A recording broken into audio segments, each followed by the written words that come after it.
As we mentioned to you earlier as well, and we flashed it as well, Devendra Fadnavis will be sworn in as the next Chief Minister of Maharashtra.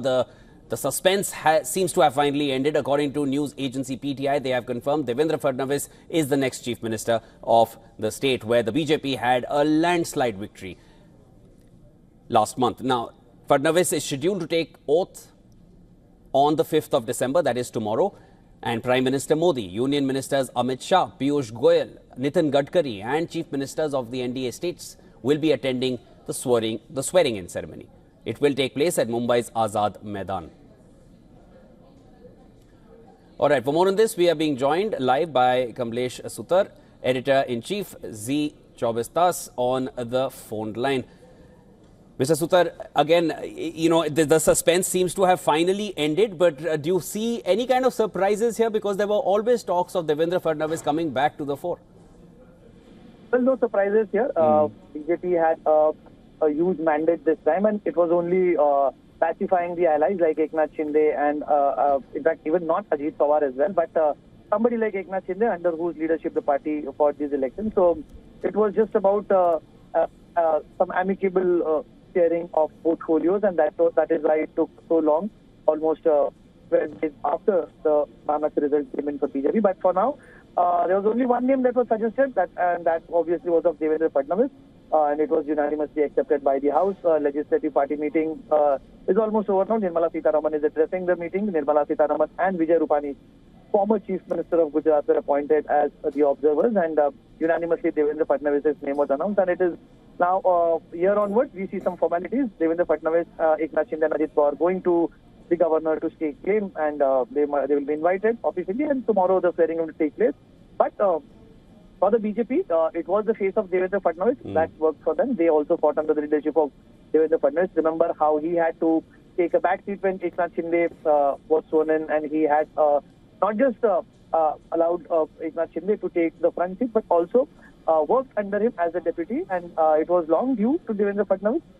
Even if you look at the visuals when Devendra Fadnavis' name was announced, was welcomed in huge uproar by all the party MLAs and leaders. So that shows unanimity on Devendra Fadnavis' name. And tomorrow we might just see Devendra Fadnavis taking oath as the Chief Minister for the third time.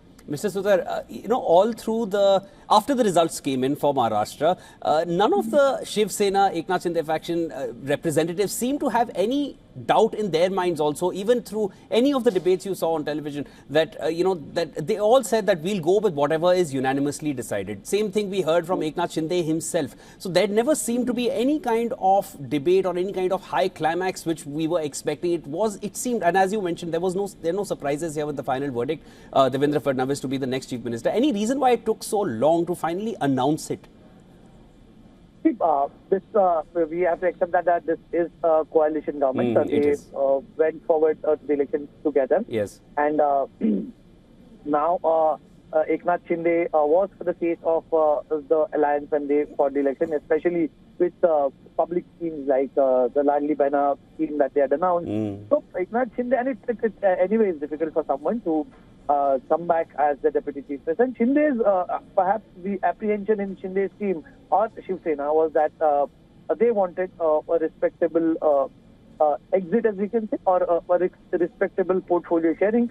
Now, a lot of senior leaders from Eknath Shinde's party were pitching in for the home portfolio, but obviously BJP, in all BJP rules, say the Chief Minister has always held the home portfolio, so they would not, it obviously was not the case, but the BJP central leadership wanted to send across a message that whatever shift of power that is happening in Maharashtra is amicable, and there are no issues that are there between the allies. So the smooth transition of power is perhaps something that took it, that is the reason behind it taking so long. No, definitely. This time it seems rather smooth, given if you compare it to what happened back in 2019, where there was a rather bit of back and forth between Fadnavis and Eknath Shinde, and finally it was decided that Eknath Shinde is going to be the Chief Minister back in 2019. And now of course, what we're seeing in 2024, it seems fairly amicably done. Shiv Sena representatives have requested the home portfolio if the BJP takes the Chief Minister's position. Now that has been decided. Any thoughts on what Shiv Sena gets hereafter in terms of portfolios? Home portfolio it doesn't go to Shiv Sena because BJP, with the single largest party, and BJP has the numbers on their side. Yes, out of the number of 140, the magic figure is 144 in Maharashtra, and BJP on its own has 132 MLA of its own, plus 5 independents who are supporting them. But what we should also understand is that almost 10 MLAs from Shinde and Ajit Pawar's party are from the BJP. Yes. So maybe, the BJP has the number on its own. But just to send across the message that the BJP takes care of its allies, Eknath Shinde is also an important ally at the center. He has a good number of member of parliament with him. So, I'd like to keep that intact. The unison that was seen before going to elections in the three parties, that they want to keep it together.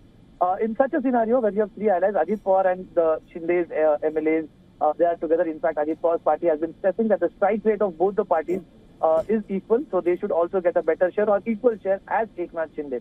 So for now, the home portfolio might remain with the BJP, and what Eknath Shinde used to hold in earlier government, that of urban development, would go to Eknath Shinde, and finance might go to Ajit Pawar.